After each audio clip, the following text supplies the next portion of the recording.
2026 বিশ্বকাপে নিজেদের প্রথম জয়ের খোঁজে শনিবার ভোরে মাঠে নামছে ব্রাজিল। প্রথম ম্যাচে মরক্কোর বিপক্ষে নিজেদের সেরা ছন্দে ছিল না ব্রাজিল। ভিনিসিয়াস জুনিয়রের একমাত্র গোলে ড্র নিয়েই সন্তুষ্ট থাকতে হয় পাঁচবারের বিশ্ব চ্যাম্পিয়নদের। সেই ড্রয়ে গ্রুপ সিতে বর্তমানে তৃতীয় স্থানে আছে আনচেলত্তির দল। গ্রুপ পর্বে নিজেদের অবস্থান শক্ত করতে এবং শীর্ষস্থানের লড়াইয়ে টিকে থাকতে তাই হাইতির বিপক্ষে বড় জয়ের বিকল্প নেই।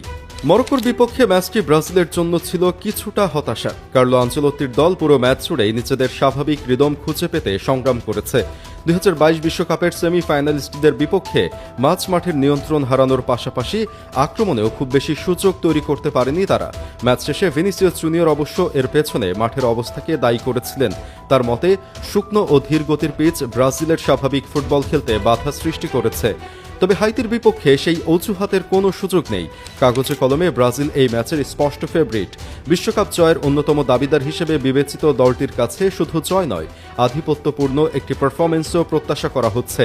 বিশেষ করে প্রথম ম্যাচে যে ঘাটতিগুলো চোখে পড়েছে সেগুলোর উন্নতির প্রমাণ দিতে হবে এই ম্যাচেই। ইতিহাসও ব্রাজিলের পক্ষেই কথা বলছে। দুই দল এখন পর্যন্ত 3 বার মুখোমুখি হয়েছে এবং 3 বারই জয় পেয়েছে ব্রাজিল। আরও অবাক করার মতো বিষয় হলো, সেই 3 ম্যাচে ব্রাজিল করেছে 17 গোল, বিপরীতে হাইতির গোল মাত্র একটি। সর্বশেষ 2016 কোপা আমেরিকায় হাইতিকে 7-1 ব্যবধানে উড়িয়ে দিয়েছিল ব্রাজিল। তার আগে দুটি প্রীতি ম্যাচও 6-0 ও 4-0 গোলের জয় ছিল তাদের। তবে শুধু অতীতের রেকর্ড নয়, এই ম্যাচে ব্রাজিলের জন্য বড় আলোচনার বিষয় হতে পারে তাদের ক্রিয়েটিভ মিডফিল্ড এবং অ্যাটাকিং অ্যাপ্রোচ।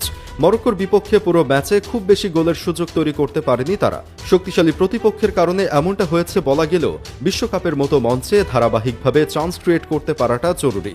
হাইতির বিপক্ষে ব্রাজিল কতটা আক্রমণাত্মক ও কার্যকর ফুটবল খেলতে পারে সেটি নজরে থাকবে। দলীয় খবরেও রয়েছে বিশেষ কিছু আলোচনা।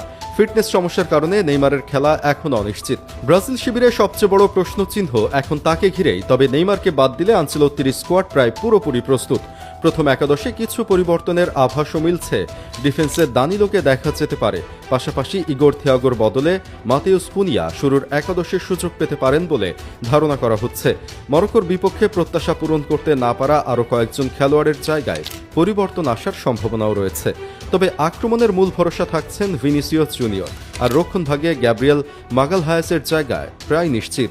সব মিলিয়ে ব্রাজিলের লক্ষ্য প্রথম ম্যাচের হতাশা পেছনে ফেলে হাইতির বিপক্ষে আত্মবিশ্বাসী এক জয় তুলে নিয়ে বিশ্বকাপ অভিযানে নতুন গতি আনা। এমন প্রতিপক্ষের বিপক্ষে বড় জয় পরবর্তীতে ব্রাজিলের মন মানসিকতাতেও উন্নতি আনবে। তাই বড় ব্যবধানে জয়ের বিকল্প ব্যতীত কিছুই ভাবা হচ্ছে না।